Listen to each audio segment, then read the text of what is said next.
지난 25일 개최된 제70차 유엔 총회에서 박근혜 대통령이 기조연설을 맡았습니다. 현지 시각으로 28일 박 대통령은 핵개발을 비롯한 도발을 강행하는 것은 세계와 유엔이 추구하는 인류 평화의 가치를 훼손하는 것이 될 것이라며 이는 어렵게 형성된 남북 대화 분위기를 해칠 뿐 아니라 육자회담 당사국들의 비핵화 대화 재개 노력을 크게 훼손하게 된다고 밝혔습니다. 이어 박 대통령은 이제 신뢰와 협력이라는 선순환으로 가는 분기점에 서게 됐다며 특히 이산가족 상봉을 비롯한 인도주의 문제가 정치, 군사적 이유로 더 이상 외면되어서는 안 될 것이라고 강조했습니다. 또 이번에 이어진 다양한 유엔 국제회의에서 새마을운동 성공 사례를 통해 개도국에 대한 지원 의사를 천명한 것은 물론 개도국 보건의료 부문에 대한 지속적인 무상원조 계획도 내놓는 등 국제현안에 대한 적극적 참여 의사를 피력하며 과거와 달라진 한국의 위상을 대내외에 보여줬습니다. 박 대통령은 기조연설에서 저는 지난해 이 자리에서 전시 여성에 대한 성폭력은 어느 시대, 어느 지역을 막론하고 분명히 인권과 인도주의에 반하는 행위라는 점을 강조한 바 있다며 올해는 특히 여성 평화와 안보를 위한 안보리 결의 1325호가 채택된 지 15주년을 맞는 해로서 국제사회가 분쟁 속의 여성 성폭력에 더 큰 관심을 가져야 한다고 강조했습니다. 이는 첫 유엔 외교에서와 마찬가지로 일본에 대해 위안부 등 역사 문제 해결을 우회적으로 촉구한 것으로 한중일 정상회담에 앞서 이 문제를 확실히 매듭짓고자 하는 의지를 드러냈으며 일본 안보법 통과에 대해서도 우려의 목소리를 냈습니다. 박근혜 대통령은 3박 4일간의 미국 뉴욕 일정을 마치고 30일 오전 귀국했습니다. 제9차 한중앙아 협력 포럼이 오는 10월 5일 서울 롯데호텔에서 개최됩니다. 조태용 외교부 제1차관이 주재하는 이번 포럼에는 중앙아시아 5개국의 외교 차관급 인사 등을 수석대표로 하는 대표단과 산, 학, 민, 관, 각계 주요 인사 및 전문가 등 200여 명이 참석할 예정입니다. 한중앙아 협력 포럼은 한국과 중앙아시아 5개국 간의 포괄적 협력 관계 구축을 위해 우리 정부의 주도로 2007년에 출범한 이후 매년 개최되어 온 차관급 다자대화 협의체로서 그간 총 8회에 걸쳐 개최되었습니다.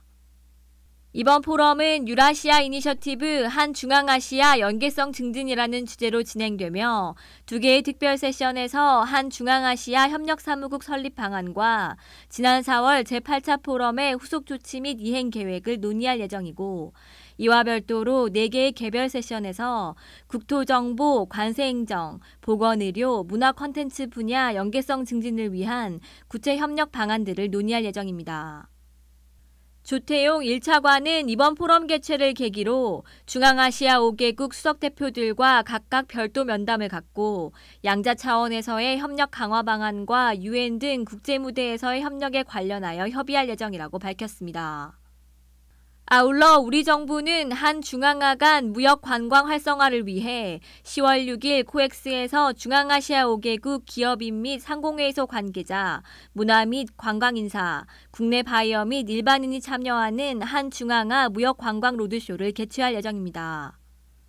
한중앙아 협력 포럼과 연계하여 올해 처음으로 개최되는 이번 행사는 중앙아시아 기업들의 우수 수출 상품과 관광 자원을 우리 국내에 소개함으로써 한국과 중앙아시아 간의 교역 물품의 다변화 및 인적 교류 상호 이해 증진에 기여할 것으로 기대됩니다.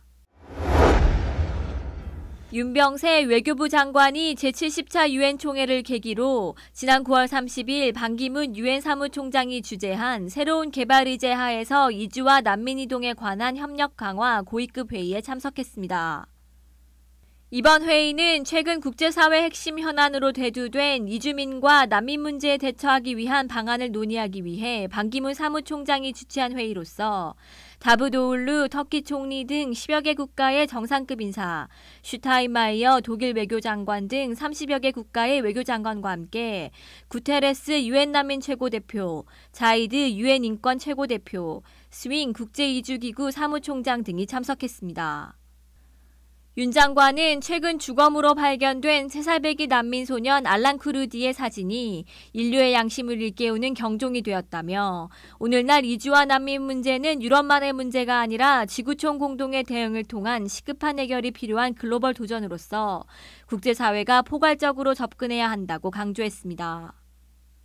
또한 윤 장관은 우리 정부가 아시아 최초로 난민법을 제정하고 시리아인에 대해 인도적 체류 허가를 부여하고 있으며 박근혜 정부가 중점 브랜드로 추진 중인 인도주의 외교 정책 하에 난민에 대한 인도적 지원을 제공하고 있음을 소개함으로써 난민 문제 해결을 위한 국제사회의 노력에 적극적으로 참여하고자 하는 우리 정부의 의지를 재확인했다고 밝혔습니다. 이번 회의에 참석한 다수의 유엔 회원국 및 국제기구는 시리아 등 난민 문제의 근본적인 원인 해결과 국제사회 공동의 책임을 강조하였으며 며칠 전 채택된 2030 개발 의제가 확인하고 있듯이 이주가 개발에 기여할 수 있다는 인식을 공유하는 한편 난민과 이주민 관련 정책이 인권 존중의 원칙에 기반해야 한다는 점에 모두 동의하면서 회의를 마쳤습니다. 오디에이웹TV 손태정이었습니다.